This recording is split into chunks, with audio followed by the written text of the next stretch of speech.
పత్రికా విలేకరులకు నా యొక్క నమస్కారాలు.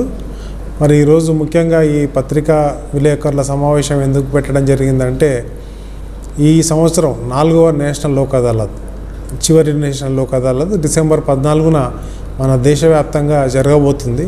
కాబట్టి మరి పత్రికా విలేకరులకు ముఖ్య గమనిక ఏంటంటే, ఈ యొక్క లోక్ అదాలత్ను జరగబోతుందనే విషయాన్ని ప్రజల వద్దకు తీసుకుపోవడంలో మీది ముఖ్య భూమిక. కాబట్టి మీరు దయచేసి ఈ యొక్క పత్రికా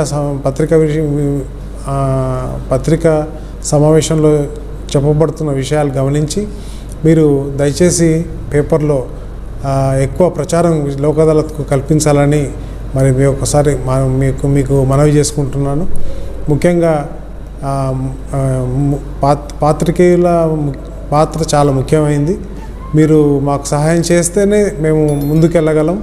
ఎందుకంటే మళ్ళీ పబ్లిక్కు తెలవాలి ఈ లోక్ అదాలత్ అనేది ఉంది అని చెప్పి. దీంట్లో compoundable criminal cases, civil cases రాజీ పడవచ్చు.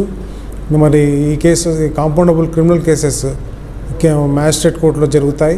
తర్వాత ప్రీ లిటిగేషన్ మ్యాటర్స్ ఈ కోర్టులో జరుగుతాయి. బ్యాంక్ కేసెస్, ఇలాంటి రాజీ పడ్డ కేసులు మరి ఎన్నో చేసుకోవాల్సిన అవసరత మనకుంది.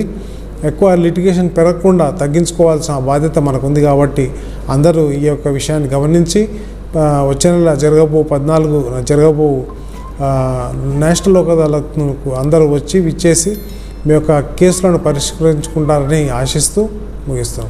Thank you.